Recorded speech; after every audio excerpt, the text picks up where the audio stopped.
Hi, welcome to InBox. I'm your host Ghazim Gharbil. We have 3 dynamic stories about people who are making art in dance with their hands and with light. Let's start things off with a party. When you throw a celebration, who is your guest of honor?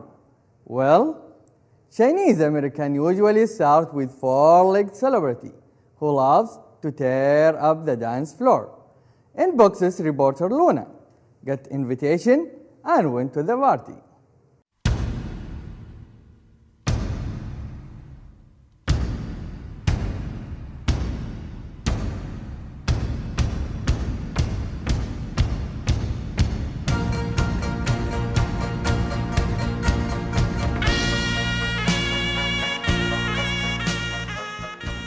You might have been at a party with a live band or even an orchestra, but have you ever been to a party with lions dancing right in front of you? And don't get me wrong, I mean a lion dance performance, not lions in a zoo. Gary Lowe comes from San Francisco. He has been performing and training with lion dancers for more than 30 years. I just like it's colorful and it's part of the Chinese Asian culture. The story of the lion dance begins in China 2,000 years ago, when a monster was destroying crops and scaring people. He even ate small children. Then, one day the villagers made a paper lion to scare the monster away. They bent drums and gongs, the lion danced, and the monster was never seen again. Today, our lion is invited to nearly every Asian business party and grand opening. How does the lion get dressed for these fabulous shows?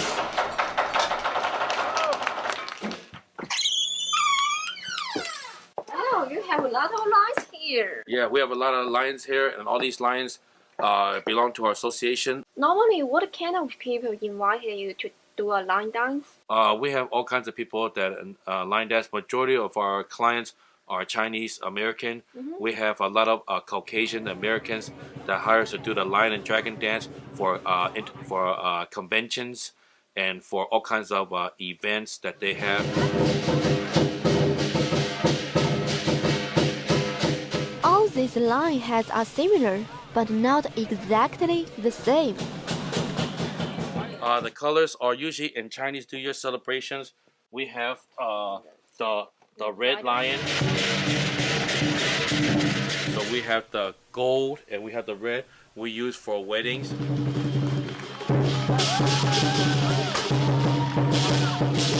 And white lions stand for seniors. And the black lions are strong, young, and cause trouble, so they're used for parade only.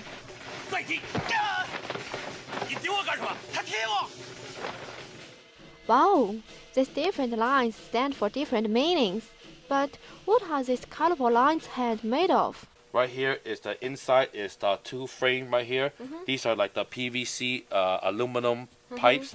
And the inside of the lion head is made of bamboo. And rattan. And all here is after that is covered with the rice paper. It takes 6 months and $700 to make each lion head. Now we know how the lions get ready for performance, but we still don't know how our lions learn to dance so well. This young man is Peter Yuan. He's been performing lion dance for 2 years. Training, when I first started off, it was chop mod. 1, 2, 3. 1, 2, 3. And then practice the shakes.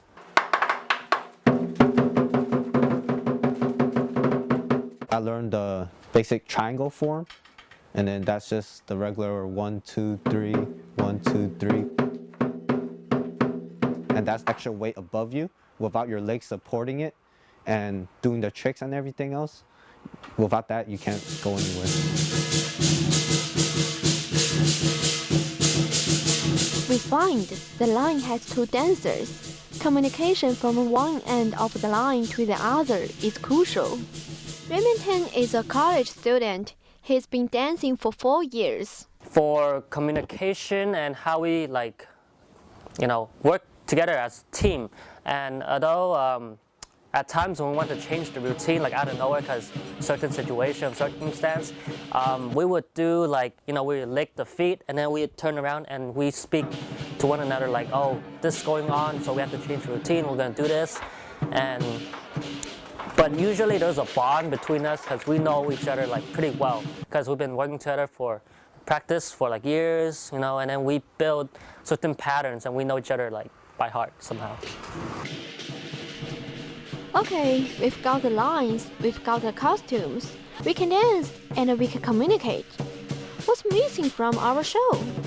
Oh, where is the band? The girl's name is Kimberly Ho. She has performed drumming for hundreds of line dance shows. The drum represents the heartbeat of the lion. As we know, when we are in high spirits, our hearts beat faster. And when we are in low spirits, our hearts beat slower. So, does the lion have the same heartbeat as us? There are certain patterns, so a lot of times it starts with this. And it wakes up the lion, it prepares the lion to get ready for everything else. And when I was talking about when the lion is running, it usually starts like this. Now we know everything about lion dance. Let's relax and enjoy the fantastic show.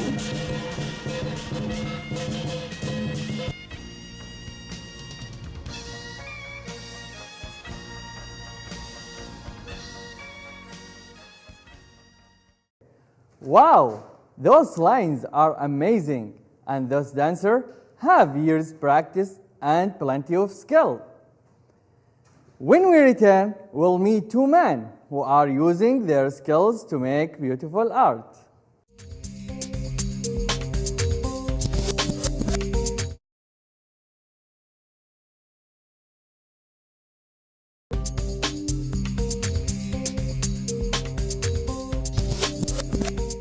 Welcome back to InBox. More Americans are getting older and returning than ever before.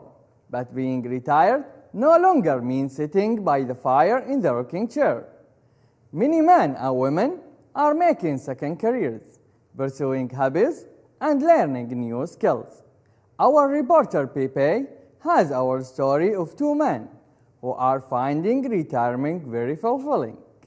We have 10,000 people every day turning 65. Patrick Callahan is the director of UC Berkeley Retirement Center. He knows when people stop working, staying mentally active is important. There are various people that are looking at the impact of people who stay engaged in one way or the other once they retire from full-time work. It's very important for people because they will have 20 to 30 years of fairly healthy life. Clark Ediston was a fireman in Santa Clara, California for nearly 30 years. It was a very stressful career. In the fire department, everything is about seconds. You have seconds to make a decision about what to do, seconds to get there, seconds to save someone's life sometimes. Where once he faced fire emergencies every day, now, in retirement, he no longer faces those split seconds and dangerous decisions. So careful.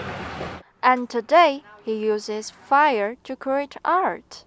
It's a way to just escape into the pottery that you're making, the piece that you're working on. Yeah, I love pottery. I love it a lot. I felt an instant connection to it the first time I tried it. There was something about just the experience of the clay, the way it feels in your hands, and how something comes together from nothing and becomes something very permanent. Pottery taught Clark to be more patient, and the patience helps him be more creative. Clark believes that when he is making pottery, he is also stimulating his mind. The fact that I don't like to do the same thing too much.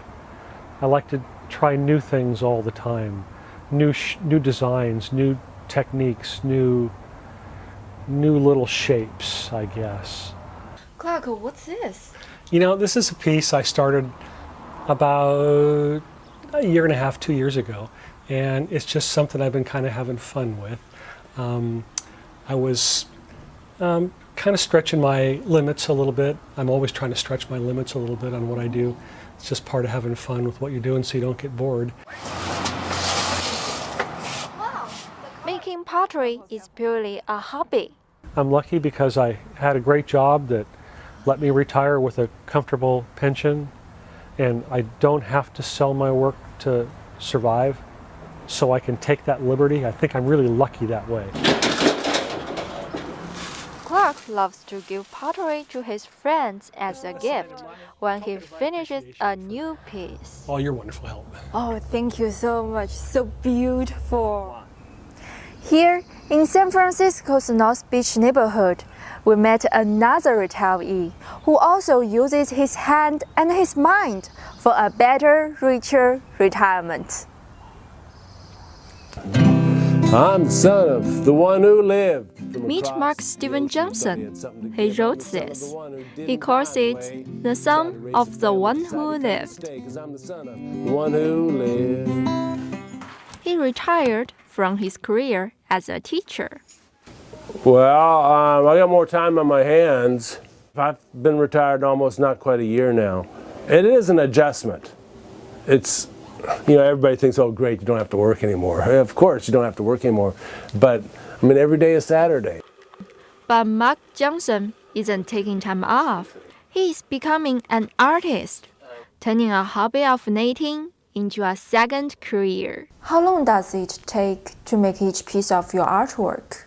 Knitting is really, really slow. This takes 4 hours to make 1 inch. It's very slow. But even though it's so slow, I mean, I knit for like over 45 years, so I got a lot of knittings. Mark Johnson usually works at home in his rented room, which is only 100 square feet, but is filled with his artwork. I think his art is really valuable. Romney Schmaltz owns an art gallery and is Mark's business partner. She says his skill could be worth a lot of money in time. Maybe 5 or 10 years from now, more, if we can help him establish his name as a fine artist in the community, because prices go up in fine art based on name. So when he become famous, the artwork will increase the price. Yeah. However, becoming famous is not Mark's main pursuit. Knitting has become part of his life. He credits knitting for keeping his brain sharp. Yeah, keep the machine working. You know, I mean, look, I got a lot of yarns on here. This is complicated knitting. I mean, I spend a lot of time just untangling the yarns. When I do it, it's very active work, and it stimulates the mind.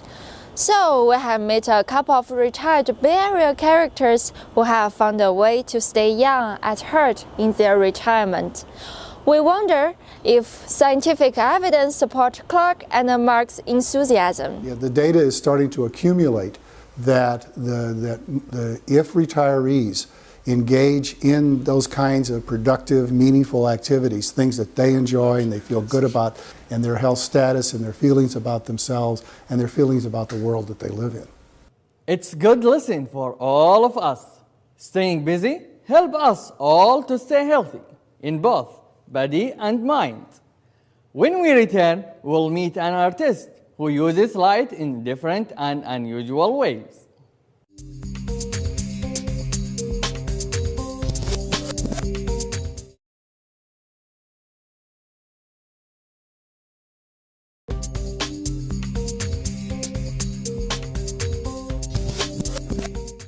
Glad to see you are still here. Meryl Bataki is San Francisco artist who uses metal, wood, neon light, and even natural flower in unique design. Unusual, you say? You are right. Luna went to her studio to see how she does it. Welcome to Melting Point Studios, which is what this is called.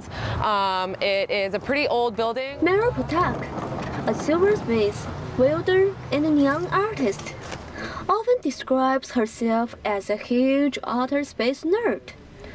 Her work relies on her own personal narrative and the concept of a universal connection. I do multimedia art. a lot of different mediums. I use steel, organics, found objects, jewelry, all sorts of metals, and experimental processes, as well as neon. I try to combine them all together. She uses neon here, but she also uses wood, metal, and real roses. Her connection-themed artwork becomes a shining, glowing centerpiece of the gallery representing her. Neon is a commercial medium used for advertising, so it's interesting when it's used in an artistic context because it's almost as if the artist is advertising their ideas. It gets a lot of attention. Attention. Artists love attention.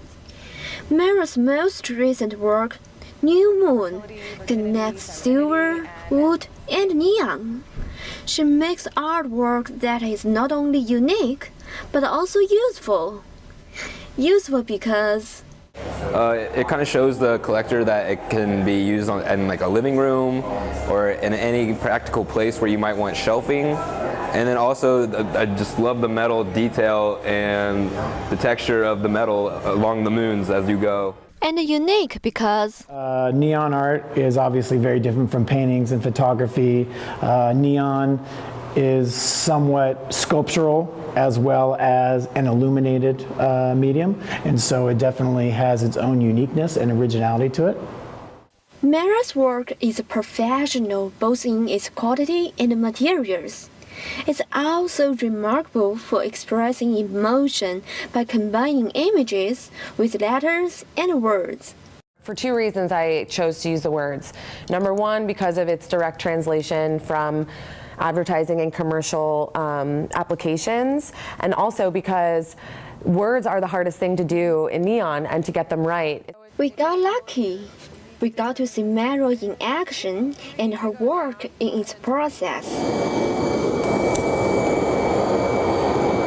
While you're bending on a paper pattern, but it has a metal screen so it protects it from burning, so it doesn't catch the paper on fire. And then when you bend, you're in the fire here, and then you come over and you lay it on top of the pattern to make sure that your bends are really, really good. And all the while you're making sure that the glass doesn't like kink on itself. Her kind of art takes time. The best effects are achieved through repetition, patience, and adaptation. And here you have a cursive H. Super small and cute. While I tried to learn some of her processes, I understood a little bit how Mara feels when she is working. Away from the crack. So pull out. Oh. There you go. There is a sense of focus and calm. There is also a deep sense of satisfaction, especially when you get something right. Exactly, like you're rolling a cigarette or a joint or something. Yep. There you go. That's a good puff. I thought the whole thing was so satisfying and so intriguing. I began to wonder more about Mara. Like, who showed Mara how to do this? Who sparked her imagination? Who lit her neon torch? Her teacher, Kokainen, is also a neon artist. He's been using neon in fine art for over 20 years. Well, I love her artwork. Yeah, but I think one of the things that's interesting is that a lot of her use of neon is graphic, so it's not that far from the commercial use of it. The commercial use in signs is often graphic, either in text or in graphic images, and she uses text and graphic images. Mara isn't the first artist to work in neon, and she doesn't just work in neon.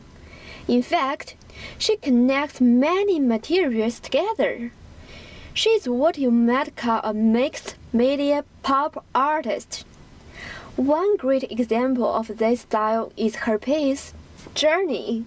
Journey, it's phonetic spelling for journey, and it's spelled out for you right there, but it's obscured at the same time. People whose native language is English don't know journey to be spelled this way, and they are forced to sound it out and spend a little bit more time with that word, and it makes it an intimate experience for them with the piece. a little test tube of light from our huge outer space nerd.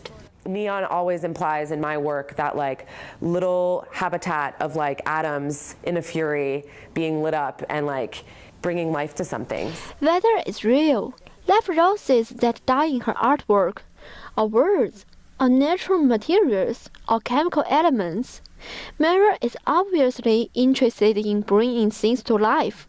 And like our life, the journey begins down a long tube. And at the end of that tube is a little bit of light. A little bit of light that shines so brightly and beautifully.